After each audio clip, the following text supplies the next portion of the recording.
Bismillahirrahmanirrahim.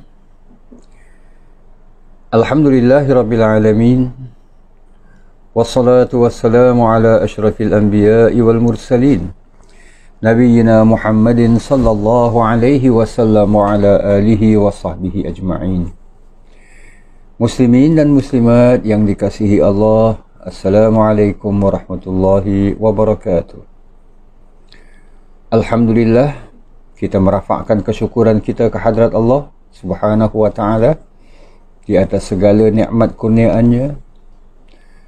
Dan terima kasih para jamaah kerana sudi menghayati siaran ini, di mana insya-Allah pada siaran kali ini kita akan menyambung ayat-ayat antara ayat 13 hingga 19. Jadi muslimin dan muslimat yang dirahmati Allah, persoalan seterusnya, apakah benar setiap musibah umum itu tidak dapat dihindar? Ya ke? Sesuatu yang Allah Subhanahu wa ta'ala telah tetapkan, dia akan berlaku, kita terima saja. Dah ini qada dan qadar Allah apa? Allah dah tentukan apa? Umpamanya dalam suasana kita berhadapan dengan COVID ini, umpamanya dah ini ketetapan daripada Allah Subhanahu wa ta'ala. Allah dah tentukan yang wabak ini akan menular. Kenapa perlu kita tutup masjid kita? Kenapa? Bukankah kita orang beriman? Terima ajalah. Sebab ini dah merupakan qada dan qadar Allah. Jadi ini yang dimaksudkan, apakah setiap musibah umum itu tak dapat dihindari? Dalam hal ini muslimin dan muslimat yang dirahmati Allah, suka kita menukil sebuah riwayat Imam Bukhari dan Imam Muslim, kata-kata yang pernah dikeluarkan oleh Sayyidina Umar ibn Khattab radhiyallahu anhu. Sayyidina Umar di masa beliau memimpin, menjadi khalifah yang bergelar sebagai Amirul Mukminin, kawasan negara-negara Islam ini telah tersebar luas, termasuklah kawasan-kawasan yang sebelumnya belum dikuasai, iaitu daerah Syam, di mana selepas pembukaan tersebut, pencapaian umat Islam dalam membuka daerah Syam ini, iaitu utara semenanjung tanah Arab, Sayyidina Umar sebagai khalifah merancang nak melawat kota ataupun daerah tersebut. Syam ni luas, yang merangkumi daerah-daerah Palestin, Lubnan, Syria khususnya, dan banyak lagi lah, termasuk sebahagian daripada Iraq sekarang ini. Maka daerah Syam ini, satu wilayah itu yang Sayyidina Umar bercadang nak menziarahinya, nak mengadakan lawatan ke wilayah tersebut. Kebetulan wilayah itu sedang menularnya wabak taun. Wabak taun ini pernah Rasulullah sallallahu alaihi wasallam berikan arahan, berikan pedoman. Kalau sesuatu wabak itu berlaku, wabak taun ini berlaku dalam satu daerah, maka janganlah kamu memasuki daerah tersebut. Orang luar jangan masuk. Orang yang kat dalam tu pula jangan keluar, agar tidak tersebar ataupun lebih parah lagi wabak itu menular. Jadi Sayyidina Umar yang faham apa yang Nabi SAW maksudkan, ia terus membatalkan hasratnya untuk melawat daerah tersebut, wilayah tersebut.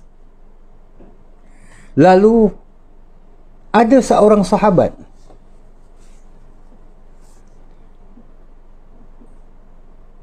bertanya kepada Umar, wahai Amirul Mukminin, apakah kita hendak lari dari takdir Allah? Sahabat yang dimaksudkan itu adalah Abu Ubaidah. Maknanya Allah dah tentukan ini, kawasan ini ada wabak, ada penyakit, dan kita pun telah membuat perancangan untuk melawat daerah atau wilayah tersebut. Kalau ianya merupakan sesuatu yang dah ditakdirkan oleh Allah, pergi je lah. Kalau tak terkena kita, tak kena apa? Allah dah tentukan. Kita lihat jawapan Sayyidina Umar yang begitu indah, begitu cantik sekali. Apa kata Sayyidina Umar? Benar. Kita lari dari takdir Allah dan kita menuju ke takdir Allah yang lain. So, cantik kata-kata Sayyidina Umar. Kita lari dari takdir Allah, tapi masih kita boleh berusaha untuk mengelakkan takdir ini, dan usaha yang kita buat itu untuk menghindari takdir ini dalam konteks kisah tersebut, iaitu lari dari wabak tersebut, kita pergi. Dan kita pergi ini pun menuju ke takdir Allah yang lain. So, muslimin dan muslimat yang dirahmati Allah, ini kita dapati bahawa setiap musibah umum ini sebenarnya boleh dihindari.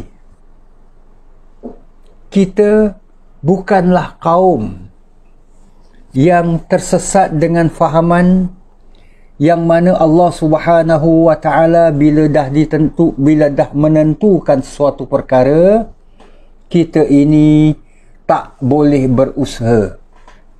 Kita berserah saja, seperti mana orang-orang yang berfahaman dengan fahaman kaum Jabariyah. Maknanya, tidak ada di sana usaha yang boleh dilakukan oleh manusia. Kalau Allah dah tentukan, ikut saja. So, muslimin dan muslimat yang dirahmati Allah, kita perhatikan firman Allah Subhanahu wa taala surah Ar-Ra'd ayat 11. Allah berfirman, lahu mu'aqibatum min baini yadayhi wa min khalfihi.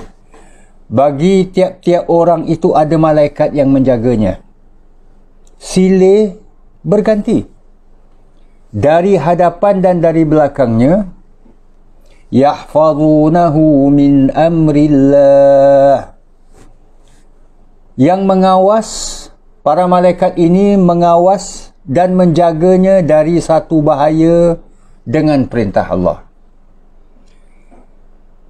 Kita perhatikan Innallaha la yughayyiru ma biqaumin hatta yughayyiru ma bi anfusihim. Sesungguhnya Allah tidak mengubah nasib ataupun apa jua yang ada pada sesuatu kaum itu hatta yughayyiru, sehingga kaum itu sendiri mengubah apa yang ada pada diri mereka. Allah takkan mengubah. Kaum itulah yang kena ubah. Maknanya di sini menunjukkan bahawa masih boleh ada usaha untuk mengelakkan daripada terkena musibah. Macam Sayyidina Umar tadi lakukan. Kita lari dari satu takdir dan kita menuju ke satu takdir yang lain. Wa idza aradallahu biqaumin su'an fala maraddalah. Dan apabila, kata Allah, Allah mengendaki untuk menimpakan kepada suatu kaum sesuatu bala bencana itu, ini disebabkan kesalahan dan dosa mereka sendiri, maka tiada seorang pun fala maraddalah, maka tiada seorang pun yang dapat menolak atau menahan dari apa yang telah ditetapkan oleh Allah itu. Wa ma lahum min dunihi min wal.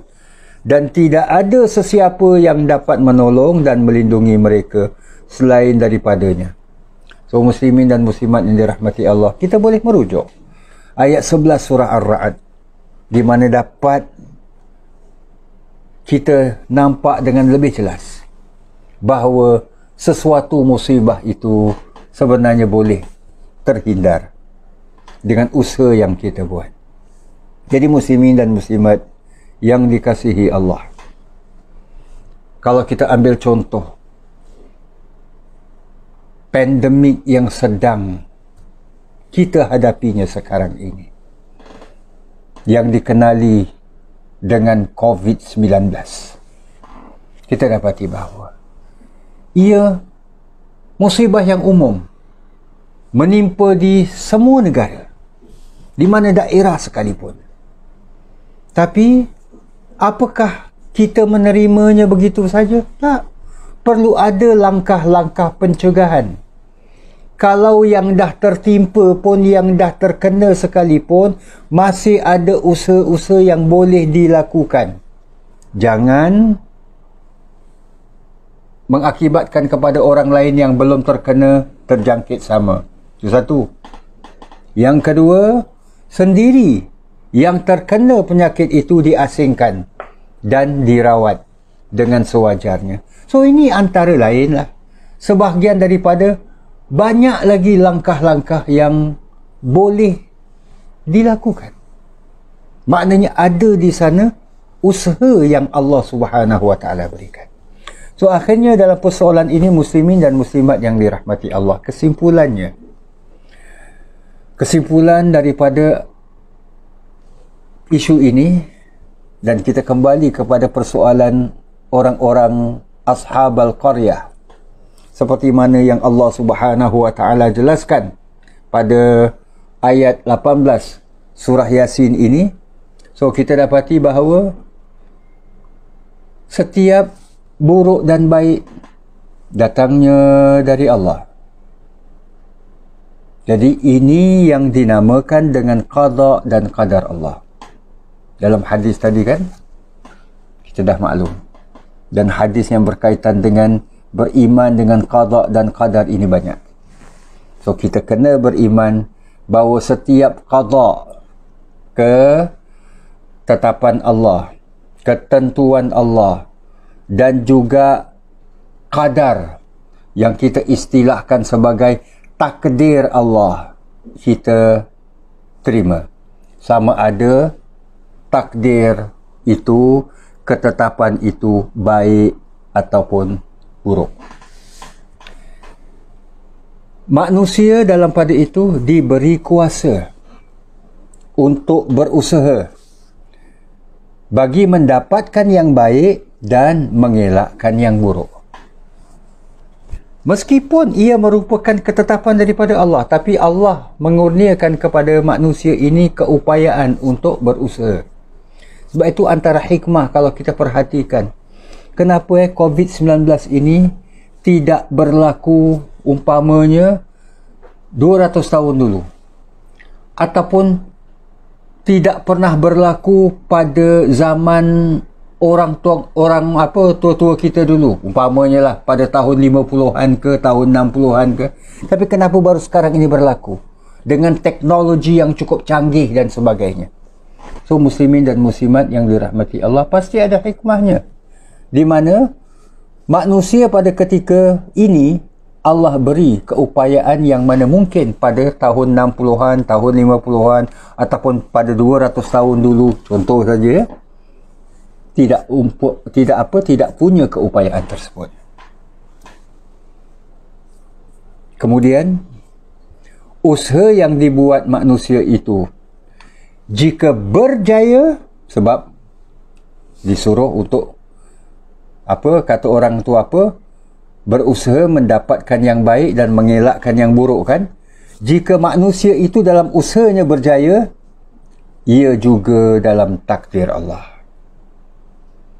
Begitu juga jika manusia yang berusaha itu gagal setelah usaha dilakukan, ia juga dalam takdir Allah. So ini secara umum. Namun ada di sana sesuatu yang tak baik yang menimpa. Itu adalah berpunca dari kesilapan manusia. Dan di sinilah yang terkaitnya dengan kisah Ashabal Qaryah. Mereka melakukan dosa dan keingkaran terhadap dakwah para rasul ini, lalu Allah menimpakan azab kepada mereka ataupun musibah kepada mereka, kemarau panjang sebagai contoh, maka mereka tak seharusnya menyalahkan para rasul. Ini adalah kerana musibah ini berpunca daripada keingkaran kamu, dosa-dosa kamu. So muslimin dan muslimat yang dirahmati Allah, akhirnya dalam memahami isu ini, dalam akidah, kepercayaan dan keimanan kita, kita sebenarnya tidak akan dipertanggungjawabkan terhadap takdir Allah. Ini adalah hikmah Allah. Kita ini adalah inna lillah. Kita ini adalah kepunyaan dan milik Allah. Allah nak tetapkan macam mana, Allah nak tentukan bagaimana, ini adalah hak Allah. Dan kita tidak boleh pertikaikan. Kita tak boleh nak pertikaikan. Dan kita pun tidak akan dipertanggungjawabkan. Kita tak akan ditanya, kenapa engkau jadi orang Melayu? Sebab Allah dah takdirkan kita jadi orang Melayu. Dan sebagainya. Tapi yang kita akan dipertanggungjawabkan adalah apa yang kita buat. Usaha yang kita lakukan. Di situ kita akan dipertanggungjawabkan. So, kembali kepada persoalan tadi, bolehkah kita menyalahkan orang lain dan sebagainya? Maka janganlah persalahkan orang lain terhadap kegagalan dan kesilapan kita. So usaha yang kita buat, kita buat. Bila dah gagal, itu juga dalam takdir Allah tak? Yes. Maka jangan salahkan orang lain. Jangan salahkan orang lain. Sebab kita juga telah usahakan. Dan lagi-lagi terhadap kesilapan kita, dosa-dosa kita. So jangan salahkan orang lain. So inilah muslimin dan muslimat yang dirahmati Allah. Sebab itulah para rasul memperbetulkan kepercayaan mereka seperti mana yang Allah firmankan dalam ayat 19 surah Yasin ini. Qalu ta'irukum ma'akum. Rasul-rasul itu menjawab, nahas dan malang yang menimpa kamu ini adalah disebabkan kekufuran yang ada pada kamu. A'in zukirtum.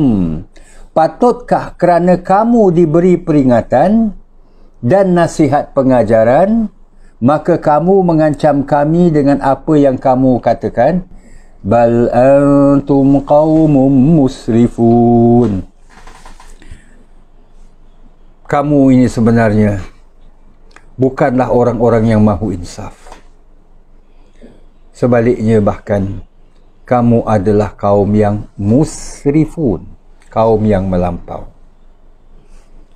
Jadi Ashabal Qaryah itu ditimpa bencana bersebab daripada apa yang Allah dah takdirkan. Namun terkait dengan keengganan dan keingkaran mereka. Itulah yang termaksud daripada penghujung ayat 19, bal antum qaumum musrifun. Kamu ini kaum yang melampau. Bila diberi ingat, sepatutnya beringatlah. Bila dinasihati, sepatutnya terimalah. Bukan menolak, bukan mengingkari. Dan bila dah menolak dan mengingkari, menyalahkan para rasul yang diutuskan itu pula. Ini adalah perbuatan yang melampau. So muslimin dan muslimat yang dirahmati Allah, inilah persoalan yang masih tertangguh dalam siaran yang lalu, yang walhamdulillah Allah mengizinkannya untuk bahagian yang kelima dalam kita perkatakan ayat-ayat 13 hingga 19 ini. InsyaAllah kita akan bertemu dalam siaran yang akan datang dengan izin Allah Subhanahu wa taala dalam persoalan yang seterusnya, iaitu ayat yang ke-20 dan seterusnya insya-Allah. Terima kasih di atas kesudian bersama. Aqulu qawli hadza wa astaghfirullahal azim li wa lakum wa lisairil muslimin. Wassalamualaikum warahmatullahi wabarakatuh. Bismillahirrahmanirrahim. إلى حضرة النبي محمد صلى الله عليه وسلم، ثم إلى الصحابة والتابعين وتابع التابعين ومن تبعهم بإحسان إلى يوم الدين، ثم إلى أرواح جميع المؤمنين والمؤمنات والمسلمين والمسلمات، خصوصا لمن اجتمعنا هاهنا بسببهم. الفاتحة. أعوذ بالله من الشيطان الرجيم. بسم الله الرحمن الرحيم. الحمد لله رب العالمين الرحمن الرحيم مالك يوم الدين، إياك نعبد وإياك نستعين، اهدنا الصراط المستقيم، صراط الذين أنعمت عليهم غير المغضوب عليهم ولا الضالين، آمين. أعوذ بالله من الشيطان الرجيم. بسم الله الرحمن الرحيم.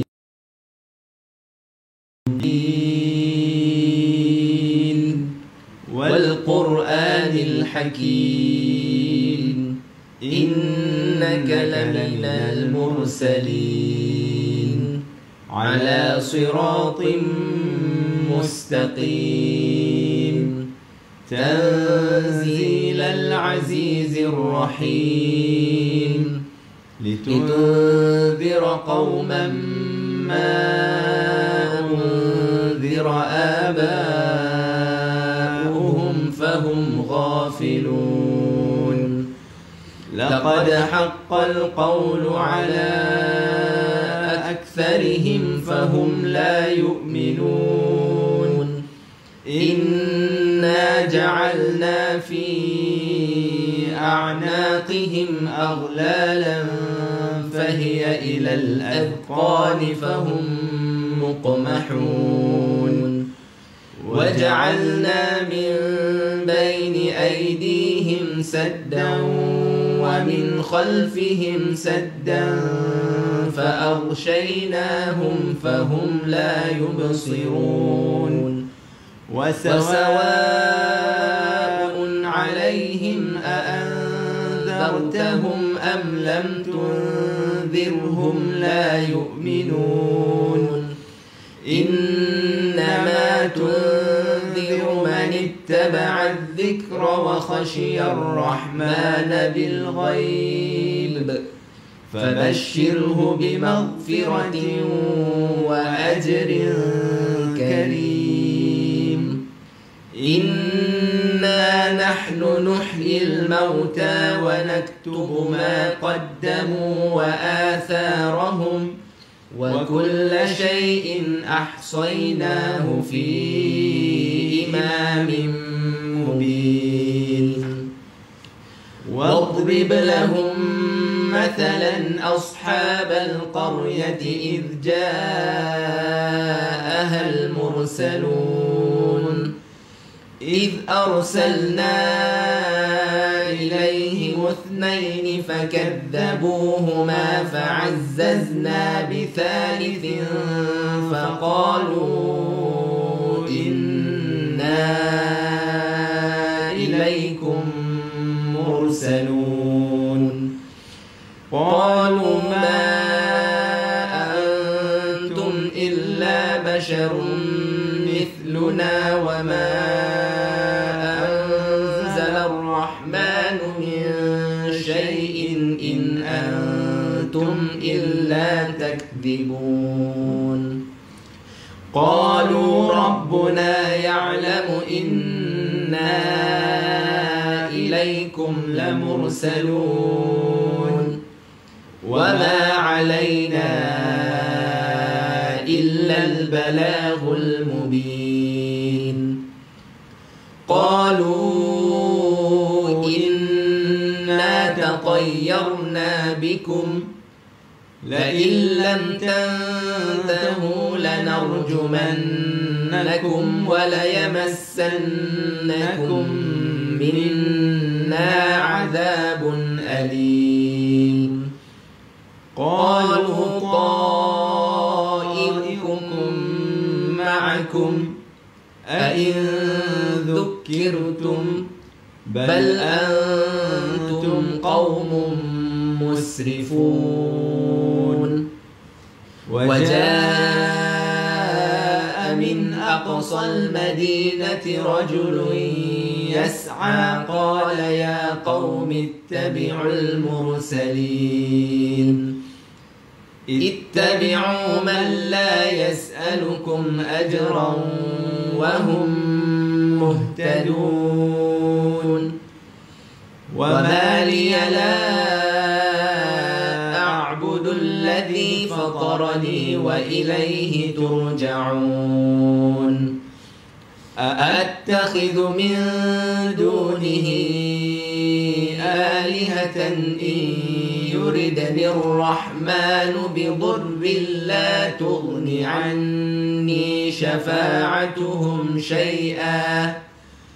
لا تغن عني شفاعتهم شيئا ولا ينقذون إني إذا لفي ضلال مبين إني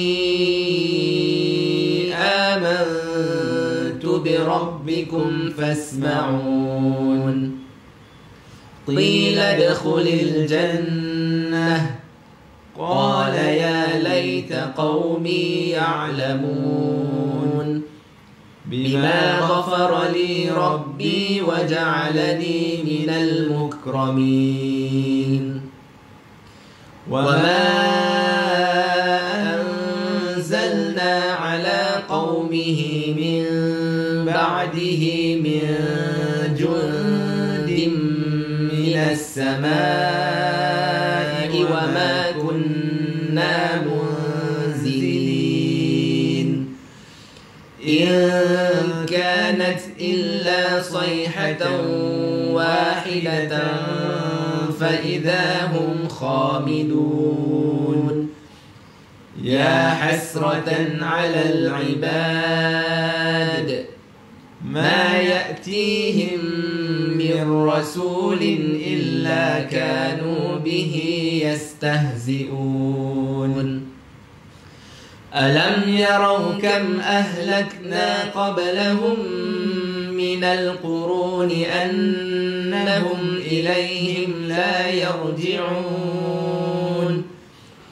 وإن كل لما جميع لدينا محضرون وآية لهم الأرض الميتة أحييناها وأخرجنا منها حبا فمنه يأكلون وجعلنا فيها جنات من نخيل وأعناب وفجرنا فيها من العيون ليأكلوا من ثمره وما عملته أيديهم أفلا يشكرون سبحان الذي خلق الأزواج كلها مما تنبت الأرض ومن أنفسهم ومما لا يعلمون وآية لهم الليل نسلخ منه النهار فإذا هم مظلمون والشمس تجري لمستقر لها ذلك تقدير العزيز العليم والقمر قدرناه منازل حتى عاد كالعرجون القديم لا الشمس ينبغي لها أن تدرك القمر ولا الليل سابق النهار وكل في فلك يسبحون وآية لهم أنا حملنا ذريتهم في الفلك المشحون وخلقنا لهم من مثله ما يركبون وإن نشأ نغرقهم فلا صريخ لهم ولا هم ينقذون إلا رحمة منا ومتاعا إلى حين وإذا قيل لهم اتقوا ما بين أيديكم وما خلفكم لعلكم ترحمون وما تأتيهم من آية من آيات ربهم إلا كانوا عنها معرضين وإذا قيل لهم أنفقوا مما رزقكم الله قال الذين كفروا للذين آمنوا أنطعم من لو يشاء الله أطعمه إن أنتم إلا في ضلال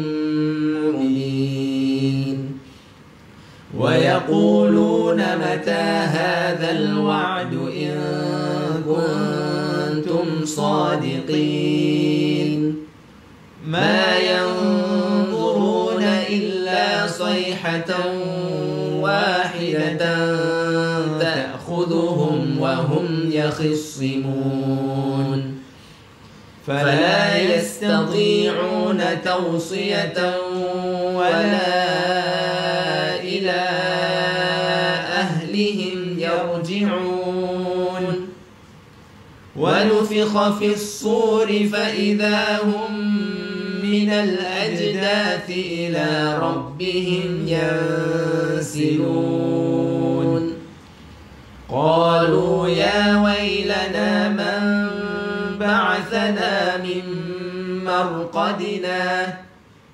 هذا ما وعد الرحمن وصدق المرسلون إن كانت إلا صيحة واحدة فإذا هم جميع لدينا محضرون فاليوم لا تظلم نفس شيئا ولا تجزون إلا ما كنتم تعملون إن أصحاب الجنة اليوم في شغل فاكهون هم وأزواجهم في ظلال على الأرائك متكئون لهم فيها فاكهة ولهم ما يدعون سلام قولا من رب رحيم وامتازوا اليوم أيها المجرمون ألم أعهد إليكم يا بني آدم ألا ولا تعبدوا الشيطان إنه لكم عدو مبين وأن اعبدوني هذا صراط مستقيم ولقد أضل منكم جبلا كثيرا أفلم تكونوا تعقلون هذه جهنم التي كنتم توعدون اصلوها اليوم بما كنتم تكفرون اليوم نختم على أفواههم وتكلمنا أيديهم وتشهد أرجلهم بما كانوا يكسبون ولو نشاء لطمسنا على أعينهم فاستبقوا الصراط فأنى يبصرون ولو نشاء لمسخناهم على مكانتهم فما استطاعوا مضيا ولا يرجعون